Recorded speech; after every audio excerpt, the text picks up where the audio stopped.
What's good, everybody? What's good?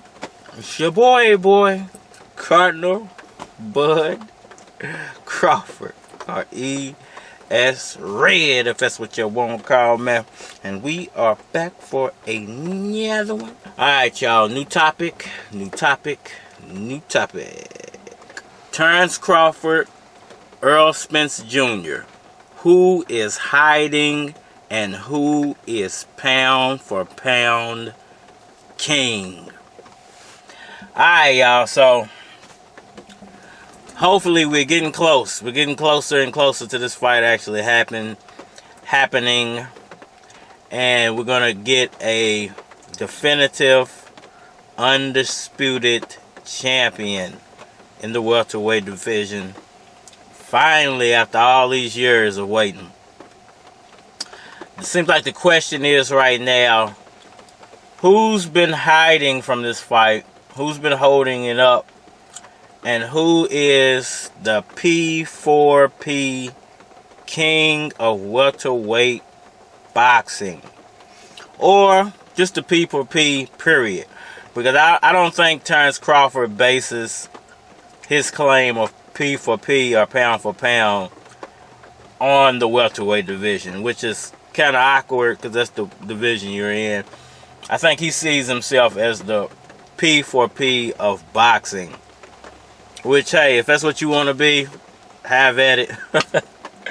I'm not going to argue with you, but when it comes to welterweight boxing, that's a different story. Let's start off with who is hiding from this fight? Who's actually stalling this fight up? Who's actually holding this fight up? Who is the one that's avoiding the confrontation? I think it depends on who you ask. This is sports. This is boxing. This is boxing talk. Everybody has an opinion. Everybody has their favorite fighter or their favorite athlete.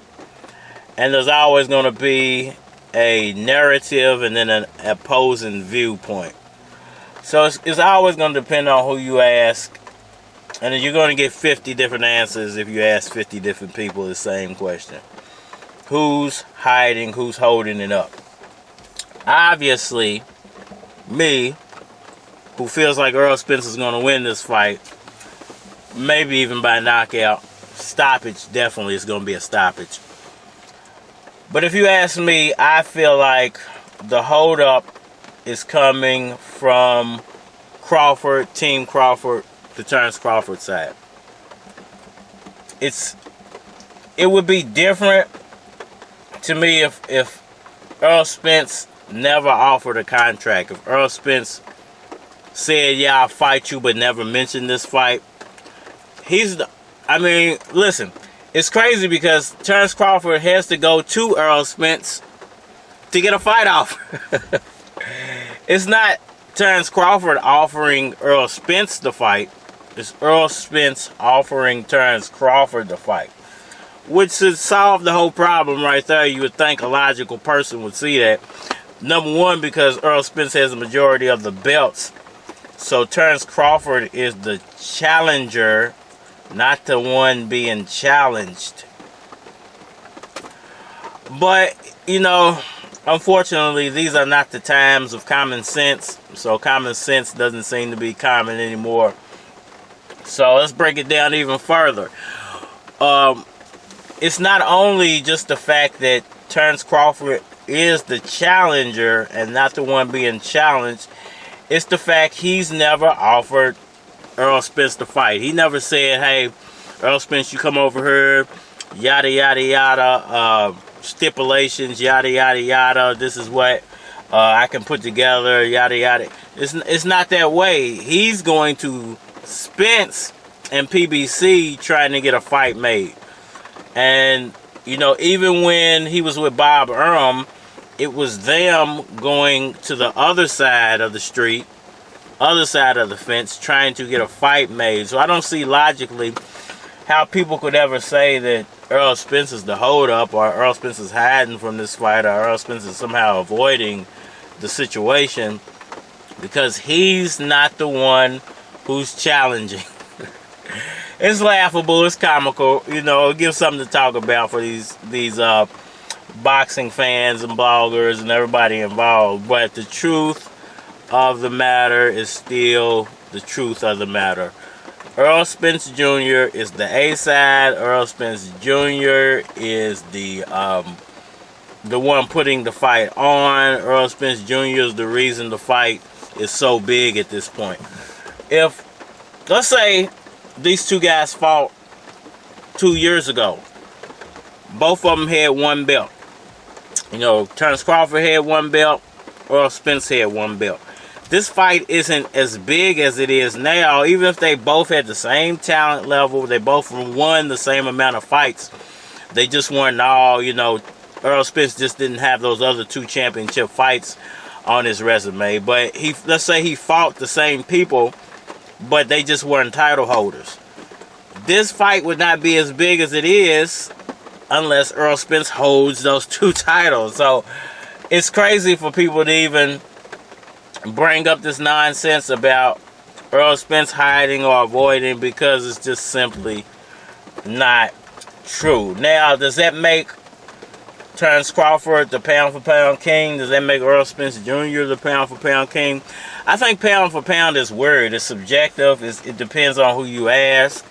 And it depends on how you're breaking it down. Are you breaking down the lightweight pound-for-pound? Are you breaking down the heavyweight pound-for-pound, the welterweight pound-for-pound, the cruiserweight pound-for-pound, or the full spectrum of boxing pound-for-pound? This includes everybody in the realm of boxing, because I think if you were to look at the full spectrum, there is no one pound-for-pound. How could you put Terence Crawford above a Tyson Fury who's done umpteen millions of pay-per-view sales, and Terence Crawford can't get 10 of his fans to purchase this fight?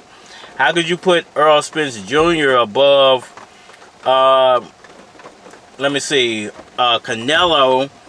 who's put up all these pay-per-view numbers, who's had all these championship fights, who's had fights that were worth so much more than anything Errol Spence Jr. has done as the pound-for-pound king of boxing, when, you know, he's not doing the numbers that these other guys are doing? You know, I don't know what people's criteria for pound-for-pound is.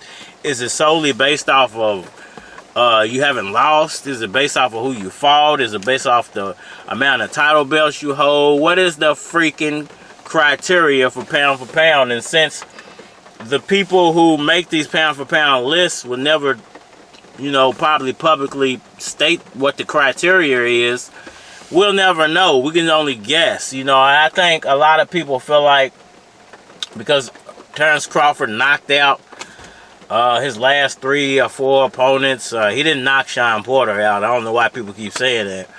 It was a TKO. It was a technical knockout, not a KO.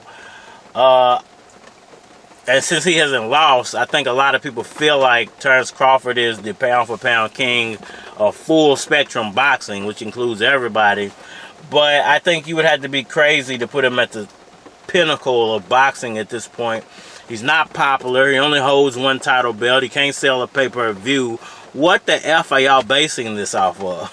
It's like, I don't get it, man, personally. And I think it should go based off of weight class. Who's the best within a certain weight class? Like, if you had to say who's the best at 130, it's obviously Devin Haney, because Devin Haney holds all the titles at this point.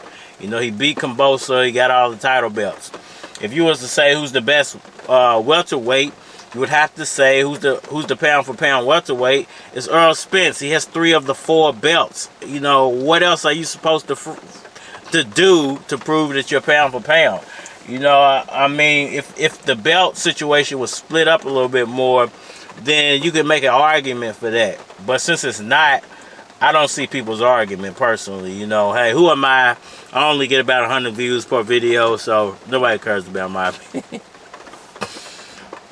But once again, it all depends on who you ask and, you know, what their criteria is. So, you know, hit that like button for me. Share, subscribe. I think I'm done rambling.